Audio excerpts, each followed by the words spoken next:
Hello YouTube audience, my name is jmoonies and welcome to episode 1 of Ultimate Marvel vs. Capcom 3 Hyper Science Strange Punishments.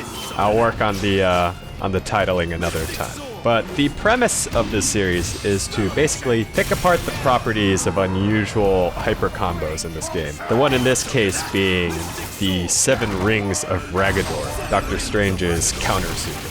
Through rigorous scientific testing, I have more or less sampled every projectile move and every questionable move that may be considered a projectile against his hyper combo. But since it would take almost an hour to show all of those in action, I've decided to break up the series into multiple episodes featuring 4 characters each. So we're starting off with Ryu because he's the basic template for all characters. His basic Hadouken will get countered, of course, seeing as how it's a pretty straightforward projectile. His new addition, the Ren Hadouken, which is rapid fire, will also be countered even though it has follow-ups. The third version of his Hadouken, the Baku Hadouken, will be reflected if the timing is right. Since it's basically a single frame impact, it's very easy to mistime it. Hado Shoryuken is another new move to Ryu's roster, which basically launches a projectile during his Shoryuken motion. Even though it launches a projectile, the starting animation still consists of a physical attack, so that will not be punished. Now obviously it goes without saying that beam supers will easily be countered.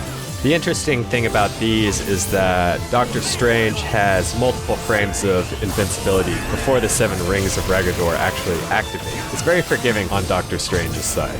And for the sake of thoroughness, I've decided to test the Shin Tatsumaki Seppu-kyaku, which basically creates a visual effect of Thor's mighty tornado. Tested with the Seven Rings of Raggadorr, you'll actually find that, despite its appearance, it's a completely physical attack. Next we got Magneto, pretty straightforward, Disruptor, Magnetic Blast. Hyper Grab, interestingly enough, does count as a projectile attack and does get punished. Magnetic Shockwave, pretty straightforward. Magnetic Tempest, of course, will also be punished. Now this one was interesting to me. I thought Gravity Squeeze was a full screen grab, but apparently it's triggered as a full screen single hit projectile. But next character is Jill, who unfortunately doesn't have any projectile special moves. Her one projectile is Machine Gun Spray, which will obviously be punished. Interestingly enough, if the move does a cross-up, the counter will track. Now, out of curiosity, I thought I'd test this on Raven Spike, which, being a physical attack, obviously won't be punishable.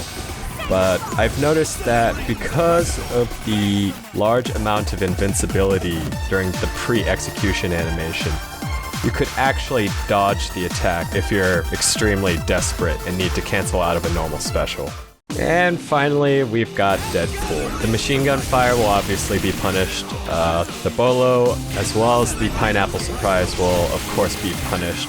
I thought I'd test Katana Rama just because its range is unusually far for a melee attack, but of course that can't be punished.